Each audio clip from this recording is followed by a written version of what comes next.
Selamat pagi Bapak Ibu Saudara yang dikasihi di dalam nama Tuhan Yesus Kristus. Pagi hari ini, sebelum kita mulai aktivitas kita sepanjang hari ini, kita akan merenungkan kebenaran firman Tuhan. Hari ini kita akan belajar dari kitab Daniel pasal yang ketiga dari ayat 19 sampai dengan ayat yang ke-23. Saya akan bacakan untuk saudara. Maka meluaplah kegeraman Nebukadnezar, air mukanya berubah terhadap Sadrak, Mesak, dan Abednego. Lalu diperintahkannya supaya perapian itu dibuat 7 kali lebih panas dari biasa. Kepada beberapa orang yang sangat kuat dari tentaranya, dititahkannya untuk mengikat Sadrak, Mesak, dan Abednego dan mencampakkan mereka ke dalam perapian yang menyala-nyala itu. Lalu diikatlah ketiga orang itu dengan jubah, celana, topi, dan pakaian-pakaian mereka yang lain, dan dicampakkan ke dalam perapian yang menyala-nyala. Karena titah raja itu keras, panaskanlah perapian itu dengan luar biasa, sehingga nyala api itu membakar mati orang-orang yang mengangkat Sadrak, Mesak, dan Abednego itu ke atas. Tetapi ketiga orang itu, yaitu Sadrak, Mesak, dan Abednego, jatuh ke dalam perapian yang menyala-nyala itu dengan terikat. Bapak Ibu Saudara, kisah ini adalah kisah yang sering kita dengar ketika kita sekolah minggu. Ya, banyak sekali guru-guru sekolah minggu yang bercerita mengisahkan tentang kisah Sadrak, Mesak, Abednego, di mana mereka harus menghadapi situasi yang mempertaruhkan nyawa mereka. Ketika ada dalam situasi yang sulit, ada dalam kondisi yang sulit, tentu kita tidak lupa, dan Sadrak, Mesak, Abednego tentu juga tidak lupa untuk berdoa. Mereka berdoa untuk supaya terhindar dari masalah itu.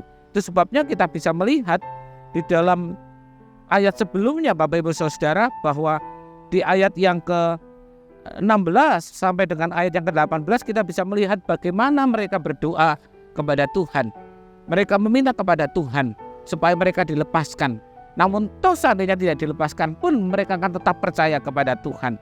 Mereka berdoa kepada Tuhan supaya terhindar dari masalah, dari hukuman, dari situasi yang sulit. Bapak Ibu, kita tentu berdoa. Ketika kita berdoa, kita berharap bahwa situasi itu berubah, kondisi itu berubah. Sadrak, Mesak, dan Abednego berdoa juga berharap bahwa hukuman itu bisa berubah. Namun ketika mereka berdoa, yang terjadi justru kita bisa melihat api itu dinyalakan 7 kali lipat. Hukuman itu tidak batal, tapi api itu malah dinyalakan 7 kali lipat. Ketika Sadrak, Mesak, Abednego diikat dan hendak dibawa, mereka tetap berdoa. Tapi yang terjadi adalah api itu tetap menyala. Bahkan kita tadi membaca dalam bacaan kita tadi, kita melihat bahwa bagaimana para prajurit yang membawa Sadrak, Mesak, Abednego itu mati. Karena apa? Karena begitu panasnya api.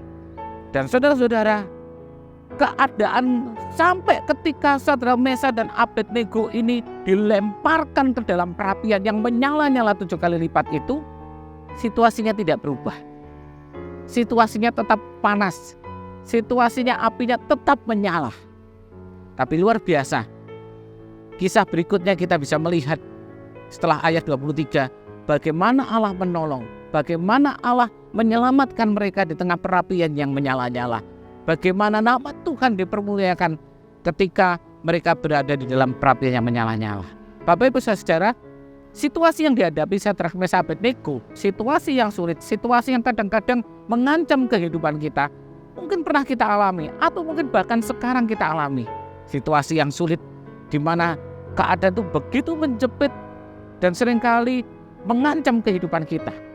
Dan kita berdoa kepada Tuhan, kita minta kepada Tuhan supaya situasi sulit itu pergi, situasi sulit itu lalu dari kehidupan kita. Namun Bapak Ibu Saudara, seringkali ketika kita berdoa, Tuhan tidak mengubahkan situasinya. Situasinya tetap menakutkan, situasinya tetap mencekam, situasinya tetap berbahaya, situasinya tetap menegangkan. Tapi yang luar biasa, Bapak Ibu Saudara, situasi mungkin boleh tidak berubah, situasinya boleh mungkin tetap menegangkan, membahayakan. Tetapi Tuhan tidak mengubah situasi, tapi justru membuat kita mampu melewati situasi itu.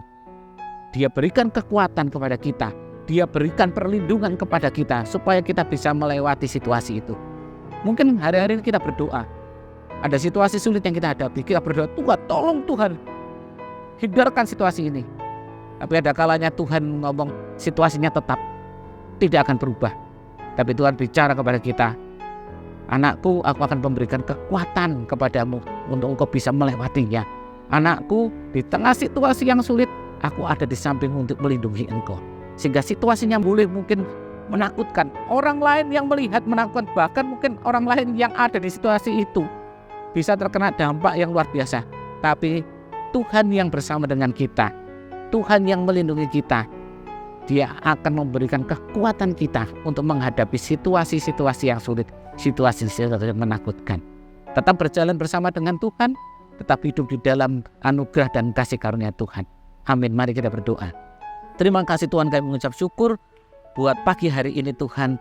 Kami percaya Tuhan, mungkin kelihatannya situasi yang kami alami tetap sama. Situasi yang kami hadapi tetap menegangkan, tetap sulit, tetap bahaya Tuhan. Tapi kami percaya Tuhan yang akan memberikan kemampuan kepada kami untuk kami boleh melewatinya. Tuhan yang menyertai perjalanan kami menghadapi segala macam situasi yang harus kami hadapi Tuhan. Dan kami percaya penyertaan Tuhan, anugerah dan kasih karunia Tuhan tetap ada di dalam kehidupan kami. Berkati Tuhan kehidupan kami, pekerjaan kami, keluarga kami, gereja kami Tuhan, bangsa dan negara kami Tuhan. Kami serahkan ke dalam tangan Tuhan. Aktivitas kami sepanjang hari ini Tuhan juga memberkati, Tuhan yang menolong. Kami masuki hari ini bersama dengan Engkau hanya di dalam nama Tuhan Yesus Kristus. Haleluya. Amin.